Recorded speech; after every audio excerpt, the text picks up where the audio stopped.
चे संस्थापक परमपूज्य गुरुदेव श्री समंतभद्र महाराज।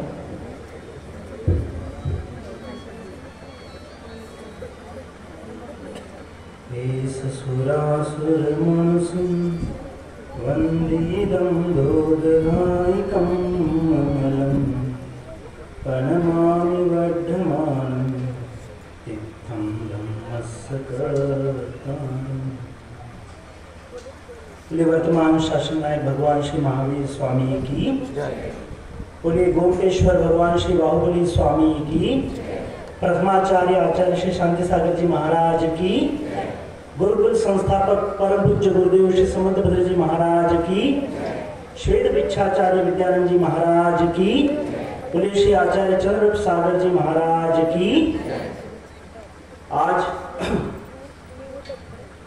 भगवान बाहुबली या प्रतिमेचा अमृत महोत्सवी वर्षी आणि संगमरमरी पाषाण प्रतिमा आणि त्यासोबतच बाहुबली विद्यापीठाचा हा 61 परिपूर्णतेचा वर्ष आणि या वर्षाच्या निमित्ताने या ठिकाणी आयोजित या प्रथम सत्र विचार संगोष्ठीमध्ये उपस्थित माझ्यापेक्षाही जे या ठिकाणी चरित्रवंत आहेत, जे या ठिकाणी ज्ञानवंत आहेत, गुणवंत आहेत आणि श्रेष्ठवंत आहेत, असे सर्व सन्माननीय मंच आणि यासोबतच माझ्यासमोर उपस्थित सर्व श्रावक आणि श्राविका बंधूवर्ग, निश्चित रूपाने आजचा जो युग आहे, जी ही 21वी शताब्दी आहे, ती डिजिटल क्रांतीची शताब्दी आपण तिला म्हणतो। परंतु आज या डिजिटल क्रांतीच्या शताब्दीमध्ये देखील 18व्या 19व्या आणि 20व्या शताब्दीचं जणू काही त्रिवेणी संगम जो आहे तो त्रिवेणी संगम आपण या ठिकाणी पाहत आहोत। परमपूज्य आचार्य श्री शांती सागरजी महाराज यांच्या रूपाने आपण बघितलं तर ते 18वी शताब्दी ज्या रूपाने आपण ग्रहित करू शकतो, आचार्य श्री समंतभद्रजी महाराज 19वी शताब्दी आणि परमपूज्य श्वेत भिक्षाचार्य विद्यानंदजी महाराज हे 20वी शताब्दी आणि या तिन्ही शताब्दींचं एक आधारवड जे वृक्ष आहे ते आधारवड वृक्ष आज या ठिकाणी वास्तविक रूपाने समजून घेताना आताच शांती सागरजी महाराजांबद्दल आपण भरपूर अशी माहिती ऐकलेली आहे आणि त्यांच्या जीवनातील जे विविध प्रसंग होते त्या प्रसंगाच्या माध्यमातून आपण ती बाब जाणून घेतली। बाहुबली गुरुकुलचे संस्थापक परमपूज्य आचार्य समंतभद्र गुरुदेव यांच्याबद्दलचा हा विषय मला या ठिकाणी लाभलेला आहे।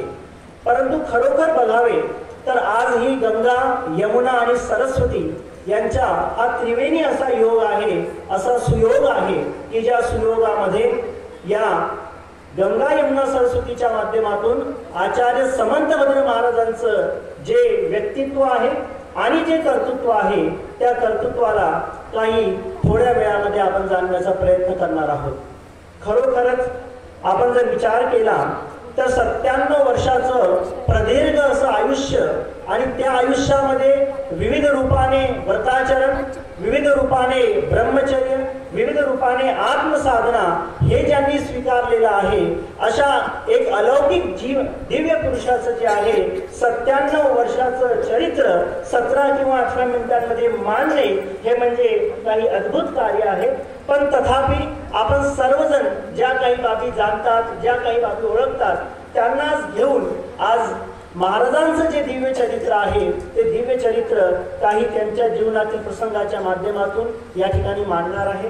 निश्चित रूपाने महाराजांना फक्त बाहुबली गुरुकुलचे संस्थापकच न म्हणता आज मी विद्यानंदजी महाराजांच्या भाषेमध्ये म्हणतो की जेव्हा 1948 मध्ये महाराज समंतभद्र महाराज आणि विद्यानंदजी महाराज क्षुल्लक अवस्थेमध्ये होते आणि त्या काळामध्ये जेव्हा महाराज भेटले तेव्हा त्यांनी हे शब्द म्हटलेले होते की समंतभद्र महाराजजींनी 18 जे आहेत ते समंतभद्र शाळा निर्माण केलेल्या आहेत आणि त्या समंतभद्र या संस्था नाहीत तर त्या समंतभद्र या मानवशाळा आहेत की ज्या मानवशाळेमध्ये खरोखर कुलगुरू नाही तर गुरूंची परंपरा आहे, ती गुरूंची परंपरा काय होत आहे, प्रसिद्ध होत आहे।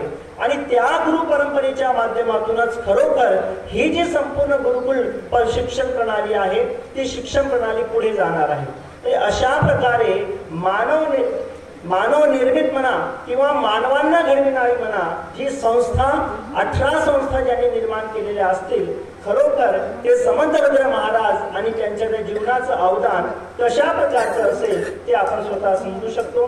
आज महाराजांना जर विविध रूपामध्ये मी बघू तर महाराजांना जर एक स्वरूपामध्ये बघतो तर एक मात्र आपल्या स्वतःचे आत्मा आराधक असे ते महाराज मला दिसतात। त्याच महाराजांना जर मी दोन रूपामध्ये बघतो तर ते अंतरांग आणि बहिरंग या दोघांचा समन्वय साधणारे प्रवचन 788व्या गाथेप्रमाणे म्हटलं तर द्रव्यव्रत आणि भावव्रत या दोघांची संधी साधणारे असे मला महाराज दिसतात। त्यांना जर मी 3 रूपामध्ये बघतो तर मला सम्यक दर्शन, सम्यक ज्ञान आणि सम्यक चारित्र्याची ते आराधना करणारे असे आराधक दिसतात। त्यांना मी 4 रूपामध्ये जर बघतो तर 4ही अवयोगांचा सुमेध साधणारे असे जिनवानीचे स्तंभ दिसतात। आणि त्यांना 5 रूपामध्ये जर मी म्हणतो तर समयसारमध्ये म्हटलेला आहे अनंत सिद्धाचार्य पाठक साधु है परमेष्ठिपन सब आत्मा की अवस्थाए आत्मा ही है शरण असे पंच परमेष्ठींच्या स्वरूपात असणारे ते परमपूज्य समंतभद्र महाराज मला दिसतात। आणि अशा या पंचस्वरूपामध्ये त्यांना बघितल्यानंतर त्यांच्या जीवनातल्या ज्या काही बाबी आहेत त्या बाबींना आपण कसं समजणार, किती जाणून घेणार। वास्तविक रूपाने जर समंतभद्र महाराजांना जाणून घ्यायचं असेल तर फक्त शब्दांच्या माध्यमातून नाही। आताच आपण भद्र दर्शनामध्ये मकराना ते बाहुबली हा प्रवास बघितला। अहो तो तर दगड होता, तो तर पाषाण होता, पण पाषाण में भगवान देखा किसने, कि पाषाण में जिसने भगवान को जाना उसने भगवान देखा। त्याच प्रकारे या काळामध्ये या युगामध्ये या जैन क्रांतीची जी अद्भुत परंपरा आहे ती अद्भुत परंपरा पुढे घेऊन जाणारे म्हणजे आचार्य समंतभद्र महाराज। त्यांनी गावागावामध्ये, त्यांनी प्रत्येक मनुष्यामध्ये, त्यांनी प्रत्येक विद्यार्थ्यामध्ये जो आहे ते तत्व बघितलं, ती जैन क्रांती बघितली आणि त्या माध्यमातूनच ती संपूर्ण गुरुकुल जी आहे ती गुरुकुला संपूर्ण भारतवर्षामध्ये उभी राहिली। खरोखर बघितलं तर 19 डिसेंबर 1891 रोजी कंकू मावशी आणि कस्तुरचंदजी शहा यांच्या उदरी एक छोट्याशा बालकाचा जन्म झाला करमाळा या छोट्याशा गावी। पण कोण जाणणार होतं की हा जो छोटासा बालक आहे तो बालक खरोखर पुढे जाऊन एक असा अध्यात्म योगी बनणार आहे की ज्या अध्यात्म योगीच्या माध्यमातून अनेक क्रांती योगीची अशी सूर्य निर्माण होतील की जी सूर्य युगायुगापर्यंत या दिव्य ज्ञानाचा प्रकाश करत राहतील। परंतु समंतभद्र महाराजांनी ते जाणलं आणि ते जाणल्यानंतर त्यांनी प्रारंभिक शिक्षण दुधनी असो, करमाळा असो, मुंबई असो, सोलापूर असो या ठिकाणी घेतलं। त्यासोबत जयपूर या ठिकाणी देखील त्यांनी आध्यात्मिक शिक्षण घेतलं। पण खरोखर त्यांच्या अंतरंगामध्ये जी समयसार शिकण्याची जिज्ञासा होती आणि त्या जिज्ञासेमुळे 1917 साली ते मुंबईहून कारंजा या ठिकाणी गेले की वीरसेन महाराजांकडून मला समयसार शिकायचं आहे। तारक वीरसेन महाराज होते, त्यांच्याकडून समयसार शिकायचं आहे आणि म्हणून ते त्या ठिकाणी गेले। आणि त्या ठिकाणी गेल्यानंतर त्यांची जी अध्यात्माची जी स्वाध्यायाची अलग होती ती त्या ठिकाणी असणाऱ्या प्रद्युम्न सावजी यांनी हेरली आणि ते हेरून त्यांना एकच प्रश्न विचारला। काय प्रश्न विचारला की देवचंदजी तुमचं ध्येय काय आहे। जेव्हा विचारलं की देवचंदजी तुमचं ध्येय काय आहे तर त्यांनी काय उत्तर द्यावं, एक रूपामध्ये जे सांगितलं की मला फक्त माझा आत्मा बघायचा आहे, मला फक्त आत्मकल्याण करायचं आहे, हे त्यांनी ध्येय सांगितलं। पण म्हणे हे आत्मकल्याणासाठी काय, पुढे इथेच राहा आणि आत्मकल्याण करा, पण म्हणे आत्मकल्याणासाठी समाजावर जबाबदारी येईल आणि म्हणून जे आहे काहीतरी या सोबत दुसरं कार्य करण्याची इच्छा आहे। मग दुसरं काय कार्य करायचं, तर दुसरं काय कार्य करायचं यासाठी त्यांनी सांगितलं की एखादी गुरुकुल सारखी संस्था मला निर्माण करायची आहे की ज्या संस्थेच्या माध्यमातून माझे जे जैन विद्यार्थी आहेत, माझे जे जैन बांधव आहेत त्यांच्यामध्ये या जैन तत्वज्ञानाचं बीजारोपण होऊ शकेल। आणि म्हणून 13 मे 1918 रोजी जे आहे ते कारंजा या ठिकाणी सर्वप्रथम श्री महावीर ब्रह्मचर्य आश्रम जैन गुरुकुल या गुरुकुलांची त्यांनी स्थापना केली आणि त्या स्थापनेच्या माध्यमातूनच या संपूर्ण युगायुगापर्यंत घेऊन जाणारी ही जी जैन गुरुकुल शिक्षण पद्धती होती त्या शिक्षण पद्धतीचा शुभारंभ झाला. अहो, कार्यकर्ता भेटत नव्हते. त्यावेळेस महाराजांनी विचारलं की खरोखर या ठिकाणी हे कार्य होईल का? तर तेव्हा महाराजांनी सांगितलं की हे कार्य होईल. म्हणजे का होणार? कारण की महाराजांच्या अंतरंगामध्ये कुठेही जे आहे मीपणा नव्हता. महाराजांच्या अंतरंगामध्ये कुठेही जो आहे स्वतःचा अहमपणा नव्हता. त्यांना जेव्हा प्रश्न विचारला, विद्यानंद महाराजांनी प्रश्न विचारला होता की महाराज, जर तुमच्या आत्मसाधनेमध्ये हे गुरुकुल आडवे आले तर त्यांनी उत्तर काय दिलं? त्यांनी उत्तर दिलं की ज्या दिवशी माझ्या आत्मसाधनेमध्ये हे गुरुकुल आडवे येतील त्या दिवशी जे आहे मी ही गुरुकुल संस्था सोडून देणार. आणि पूर्वीपासूनच त्यांनी एक ध्येय ठेवलेलं होतं की कार्यासाठी मी की माझ्यासाठी कार्य. हा महत्वाचा उद्देश आहे. काय? कार्यासाठी मी की माझ्यासाठी कार्य.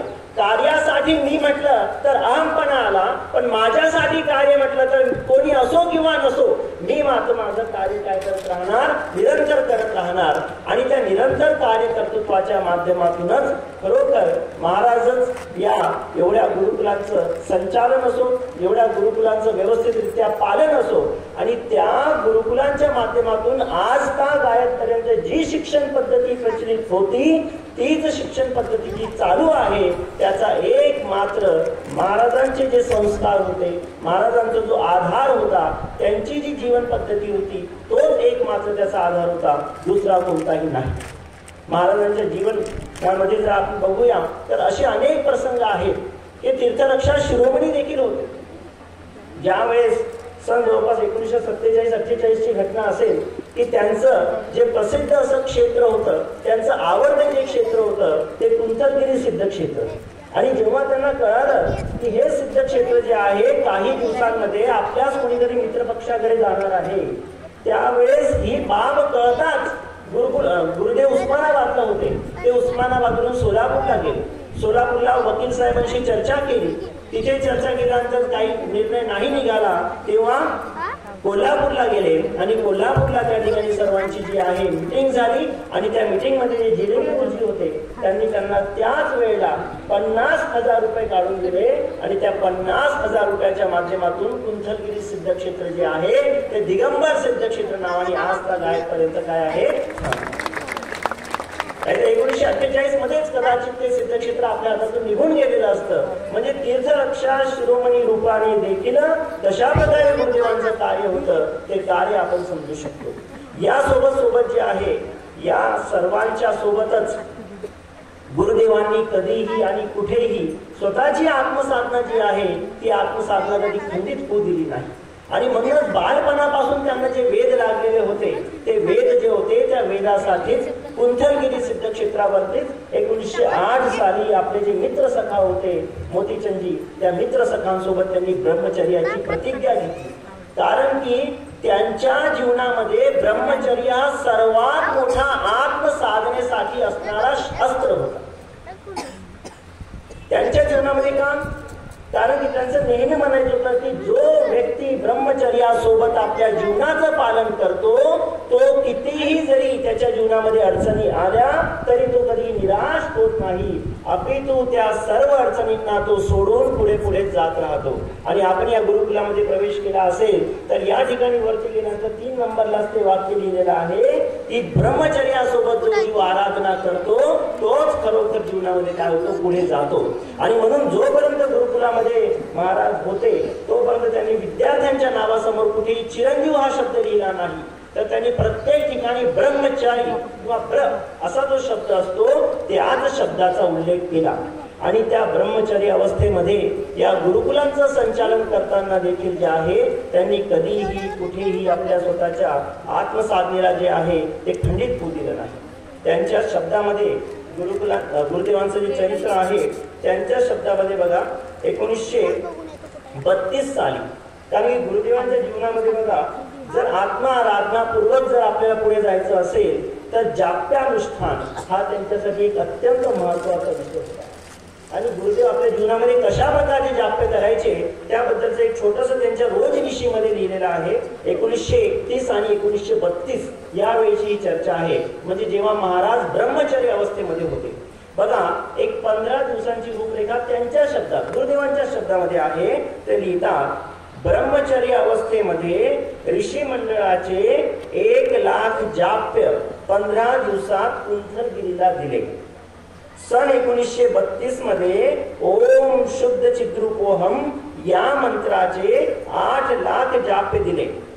तथा 29 मे 1926 ते 4 जून 1926 या 6 दिवसामध्ये ओम ह्रीं श्री उत्तम ब्रह्मचर्य धर्मांगाय नमः या मंत्राचे 1,00,000 जाप त्यांनी दिले.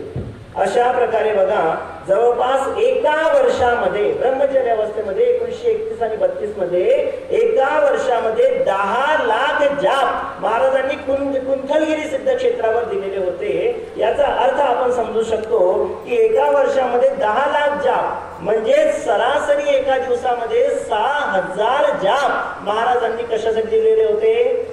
कोणत्या प्रकारच्या सिद्धीसाठी नाही, तर एक मात्र फक्त स्वतःच्या आत्मसाधनेच्या सिद्धीसाठी महाराजांनी ते कार्य केलेलं होतं. म्हणजे आपण समजू शकतो, एकीकडे आपण बघतो तर गुरुकुलांचा एवढा मोठा प्रपंच आणि जगाला काय दिसतो की महाराज तर गुरुकुल सांभाळत होते, पण दुसरीकडे आपण बघतो तर महाराजांची आत्माराधना या शब्दांच्या माध्यमातून आपल्याला कळते की महाराज हे गुरुकुलामध्ये होते, पण गुरुकुल त्यांच्यामध्ये कधीही रमलेलं नव्हतं. महाराज जे आहे सर्व विश्वाच्या सानिध्यामध्ये होते, परंतु विश्व सानिध्यापासून परावृत्त राहून ते एक मात्र आत्म सानिध्यामध्येच होते. आणि त्यांची ती तळमळ होती आणि त्याच तळमळीमुळे आज या संपूर्ण विभागामध्ये आपण जेव्हा पाहतो या ठिकाणी अनेक ज्येष्ठ आहेत. सर्वांना माहिती असेल की जेव्हा जेव्हा उन्हाळ्याची सुट्टी विद्यार्थ्यांना लागायची तेव्हा तेव्हा महाराज त्यांच्या हातामध्ये एक कागद द्यायचे आणि तो कागद देऊन त्यांना इथे घरोघरी पाठवायचे की घरोघरी जा आणि काय करा की कोण कोण जैन आहेत ते बघा, नमोकार मंत्र प्रत्येकाला येतं की नाही येत ते बघा, नमोकार मंत्र त्यांच्याकडून म्हणून घ्या आणि ज्या व्यक्तीने शुद्ध नमोकार मंत्र म्हटलेला आहे त्याचं नाव तुम्ही या कागदावरती काय करा, लिहून आणा.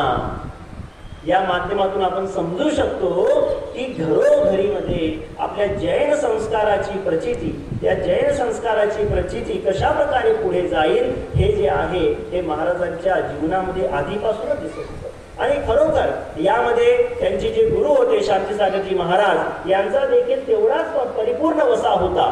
परंतु तेवढाच वसा असताना बघा, या तिघांनाही जर आपण काटकोनाचे 3 कोण जर म्हटले तरी काही अनवस्था होणार नाही. कारण जो त्रिकोण असतो तो त्रिकोण जो आहे एकमेकाला जोडलेला असतो. अशा प्रकारे शांतीसागरजी महाराजांचं नाव घेतलं तर समंतभद्र महाराज आणि विद्यानंदजी महाराज येतील.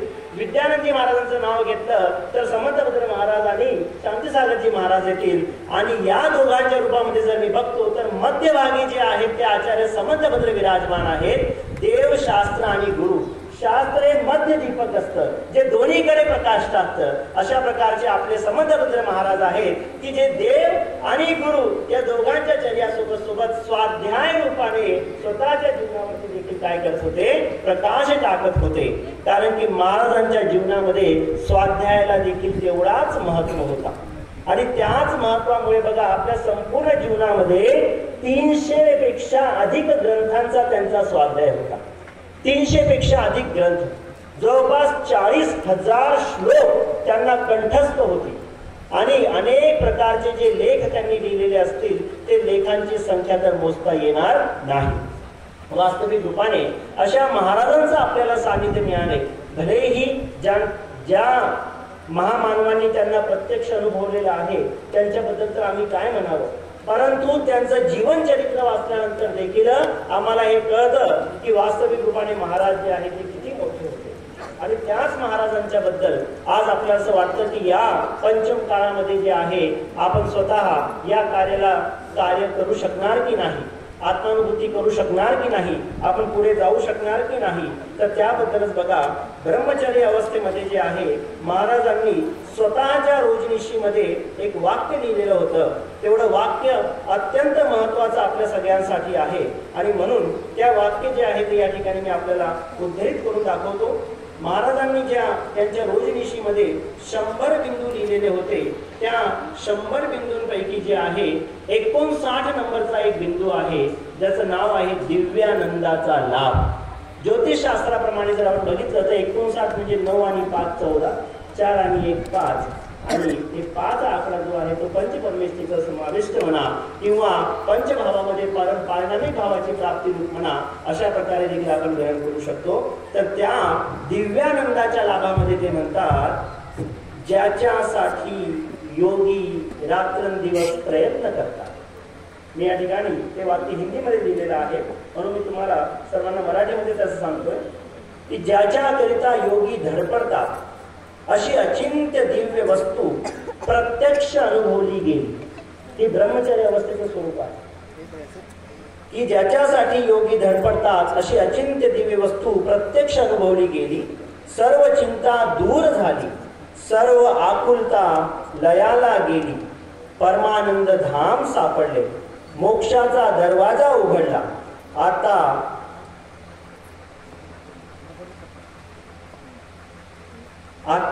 अज्ञानाने पूर्वी उपार्जन केलेल्या कर्माचे देणे समतेने देऊन टाकले, म्हणजे आपले अनुपम स्वरूपाचा दिव्य भोग घेत बसणे एवढेच काम राहिले. हा सगळा 1008 श्री कुलभूषण देशभूषण महाराज भगवान व शांतीनाथ प्रभू महाराजांच्या सानिध्याचा प्रताप, भगवत दिव्य सानिध्ये निष्प्रत्युहाही सिद्धय, या आचार्य वचनाची सार्थकता प्रत्ययास आली. या शब्दाच्या माध्यमातून आपल्याला समजू शकतो की ब्रह्मचर्य अवस्थेमध्ये देखील या जाप्यानुष्ठानाच्या माध्यमातून हा जीव आपल्या आत्मतत्वाला जाणू शकतो आणि त्या आत्मतत्वाकडे पुढे वळू शकतो. महाराजांची जर क्षुल्लक अवस्थेच्या अगोदरची जर दिनचर्या आपण बघितली तर ती दिनचर्या जी आहे ती दिनचर्या मी थोडक्यात आपल्याला सांगू इच्छितो. बघा, महाराज म्हणजे 24 घंट्याची दिनचर्यामध्ये ते लिहितात, स्वाध्याय 3 तास, सामायिक 1.5 तास, प्रदक्षिणा आणि देवदर्शन 1.25 तास, कंठपाठ 1.5 तास, शरीरशुद्धी 2 तास, जाप्य 5 तास, पूजा स्तोत्र 1.5 तास, भोजन आहारचर्या 1.25 तास, पत्रादी लेखन 1/2 तास, दुपारची विश्रांती 1/2 तास आणि निद्रा 6 तास. या निद्राच्या 6 तासाला जर आपण सोडलं आणि दुपारची विश्रांती 1/2 तास जर सोडलं तर त्यांचा स्वाध्याय, त्यांचं जाप्यानुष्ठान आणि त्यासोबत सोबत देवपूजा यामध्ये 24 तासाची किती मर्यादा होती हे आपल्याला दिसून येते. हे क्षुल्लक अवस्थेचं वर्णन आहे. आणि जर पुढे पुढे आपण गेलो तर सामायिक ध्यानधारणा आणि या सगळ्या बाबींची जी आहे ती खरोखर वेळ वाढलेलीच आहे. आणि असे महाराज जे आहे ते स्वतः अंतरोन्मुख कसे होते हे सांगतो. वय वर्षे 81 मध्ये महाराजांना प्रद्युम्न सावजी भेटायला आलेले होते आणि चर्चा झाली. त्या चर्चेनंतर प्रद्युम्न सावजींशी महाराज एकांतामध्ये बसले आणि एकांतामध्ये बसल्यानंतर महाराजांनी त्यांना विचारलं, कोणाला विचारलं? प्रद्युम्न सावजींना विचारलं. कदाचित आपल्याला प्रश्न थोडासा अचंबित वाटेल, पण काय विचारलं? ही सेमची जे काय म्हणत असतील सावजी, तुम्हाला माझ्या चरित्रामध्ये काही दोष दिसतात का? प्रश्न काय विचारला? 81 वर्षे वय महाराजा. 1952 मध्ये त्यांची दीक्षा झालेली होती, त्यामुळे मी त्या दीक्षेच्या प्रसंगात आलेलो नाही. कारण की आदरणीय अजितजी भाई साहेब ते सांगितलं होतं 1933 मध्ये शुल्लक दीक्षा घेतली आणि 1952 मध्ये जी आहे ती मुनी दीक्षा घेतली. तो देखील एक घटनाक्रम होता. तर तो घटनाक्रम या ठिकाणी 1 मिनिटामध्ये सांगतो की ज्या वेळेस सन्मती मासिकामध्ये महाराजांचं जे आहे कळालं की आज माझ्या वयाचे 61 वर्ष पूर्ण होत आहे आणि हे 60 वर्ष पूर्ण झाल्यानंतर गुरुकुलाने एक समारंभ ठेवलेला आहे की महाराजांचे 60 वर्ष पूर्ण होत आहे. लगेच त्यांनी सन्मती मासिकांच्या संपादकांना बोलवलं आणि त्यांना सांगितलं की अशा प्रकारचा कोणताही जो आहे समारंभ घ्यायचा नाही. हा समारंभ घेणार तर महाराज उपवासाला बसला. आणि एवढ्यावरती ते थांबले नाही. एवढ्या बोलल्यानंतर त्यांची जी घड्याळ होती त्या घड्याळीचे चक्र उलटे फिरू लागले. जणू काही समजा ते पाठीमागे गेले आणि ते काय सांगू लागले, वय वर्षे 22. कुठे पोहोचले? वय वर्षे 22. 60 वर्षापासून पुढे गेले 22व्या वर्षामध्ये. आणि त्या 22व्या वर्षामध्ये पोहोचल्यानंतर त्यांना आठवलं की 22व्या वर्षामध्ये आपल्या रोजनिशीमध्ये मी एक शब्द लिहून ठेवलेला आहे की ज्या दिवशी वयाचे 60 वर्ष पूर्ण होतील त्या पुढील संपूर्ण आयुष्य फक्त मुनी जीवनामध्ये व्यतीत करायचं, दुसरं कोणतंही प्रपंच जीवनामध्ये ठेवायचं नाही. आणि ती सूत्र त्यांनी आठवली आणि त्याच वेळापासून त्यांचा तो उहापोह सुरू झाला. आणि नंतर जो आहे त्यांचा तो जन्मदिवस जो होता त्या जन्मदिवसाचा तो प्रसंग त्या माध्यमातून पुढे जाऊन मुनी दीक्षामध्ये बदल झाला. आणि 1952 मध्ये मुनी दीक्षा घेतल्यानंतर 35 वर्षापर्यंत महाराज जे आहे त्या मुनी अवस्थेमध्ये राहिले. आणि त्यामध्ये वय वर्षे 81 मध्ये जेव्हा प्रद्युम्न सावजी त्यांना भेटले तेव्हा त्यांनी विचारलं की महाराज सावजी, तुम्हाला माझ्या चरित्रामध्ये काही दोष दिसतात का? तर सावजी देखील काय म्हणाले? ते म्हणाले की महाराज, आपण तर गुणांचा आगर आहात, आपण तर गुणांचा समुद्र आहात आणि मला अशा प्रकारे का विचारत आहात? तर महाराजांनी काय म्हणावं? महाराजांनी म्हटलं की स्वतःमध्ये जर काही दोष घडतात तर ते स्वतःला लगेच लक्षात येत नाही आणि समोरच्याला ते लक्षात येतात. आणि म्हणून आम्ही तुम्हाला हे विचारत आहे की ज्या माध्यमातून जे आहे मी स्वतःची चारित्रिक शुद्धी आणि अंतरंग शुद्धी जी आहे ती करू शकणार. अशा प्रकारचे म्हणजे बघा, प्रसिद्धी परामुक्त होतेच, पण त्यासोबत सोबत जे आहे कुठेही मी महाराज आहे म्हणून त्याचा अहमपणा त्यांच्या जीवनामध्ये कुठेही दिसला नाही. आणि वय वर्षे 93 मध्ये देखील, वय वर्षे 93 मध्ये जेव्हा कारंज्याची सगळी मंडळी त्यांना या ठिकाणी भेटायला आली त्यावेळेस देखील सर्वप्रथम महाराजांनी इच्छा प्रगट केली की मला समयसार वाचायचे आहे. दुसऱ्या दिवशी समयसार वाचायला बसले आणि त्या वयामध्ये 93 वर्षाच्या वयामध्ये देखील 6 तास सलग महाराज बसले आणि 6 तास सलग महाराज बसून त्यांनी समयसार जे आहे ते ऐकून घेतलं. म्हणजे अशा प्रकारे स्वाध्यायाची अलग, अशा प्रकारे जाप्यानुष्ठानाची अलग, अशा प्रकारे ब्रह्मचर्य स्वरूपाला स्वतःमध्ये लीन करण्याचं अलग, या सगळ्यांच्या माध्यमातून जे आहे महाराज आपल्या स्वतःच्या जीवनाला जगत होते. आणि अशा महाराजांचं हे थोडक्यातचं जे चरित्र आहे त्या सर्व उदाहरणाच्या माध्यमातून आपण समजू शकतो. वास्तविक रूपाने महाराज हे शब्दबद्ध करण्यासारखे नाहीत, तर महाराज हे अनुभव करण्यासारखे आहेत. आणि त्यांना आपण जेवढं अनुभव करणार तेवढंच त्यामधून जो आहे, ज्याला आपण लोणी म्हणतो, ज्याला आपण मक्खन म्हणतो, जेवढं जेवढं आपण त्यांना अनुभव करत जाणार तेवढं जे आहे ते त्यांच्या जीवनातूनच ते निघत राहणार. महाराजांबद्दल महाराजांची जी ध्येय वाक्य होती त्या ध्येय वाक्यासोबतच महाराज स्वतःला सर्व जीवनामध्ये कशा प्रकारे समजत होते त्याच्या 2 शब्दामध्ये मी सांगतो. महाराज बघा जेव्हा नेहमी म्हणायचे, महाराज नेहमी स्वतःला ज्या शब्दांमध्ये व्यतीत करायचे त्या शब्दाला या ठिकाणी मी सांगतोय, मुनी नहीं अभ्यासी हूं मैं धर्म दिगंबर प्यारा है. त्यांच्या जीवनामध्ये हीच एक परंपरा होती की मुनी नहीं अभ्यासी हूं मैं धर्म दिगंबर प्यारा है.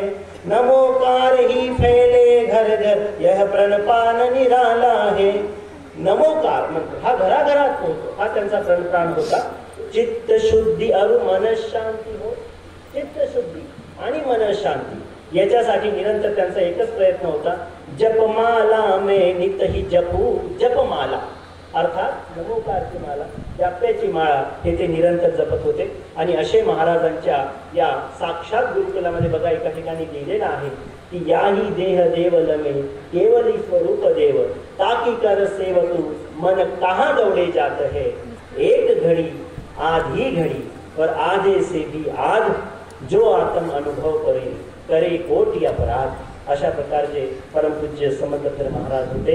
त्या महाराजांना या ठिकाणी आपण सर्वांनी अनुभव करावं. त्यांच्या जीवनावरती जे सर्व प्रकाशन आहे त्यांचं निश्चित रूपाने वाचन करावं. वास्तविक रूपाने मी या ठिकाणी शब्द सांगितलेले आहेत. आमचे डॉक्टर नेमिनाथजी यांनी त्यांना शब्दबद्ध केलेला आहे.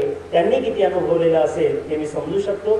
यासोबतच अशा परमपूज्य समंतधर महाराजांच्या प्रत्यक्षात नव्हे परंतु त्याच प्रथम गुरुकुलमध्ये शिक्षणाचा मान मला मिळाला हे मी माझं अहोभाग्य समजतो. आणि या ठिकाणी सर्व विश्वस्त मंडळींनी, सर्व संचालक मंडळींनी आजचा जो मला हा वेळ दिला त्याबद्दल देखील त्यांचा आभार व्यक्त करतो. मुळशीच्या चरणांमध्ये त्रिवार नमस्ते करतो आणि या ठिकाणी जे आहे महाराजांच्या चरणांमध्ये त्रिवार नमस्ते करून माझं वक्तव्य पूर्ण करतो. धन्यवाद. जय जिनेंद्र. धन्यवाद.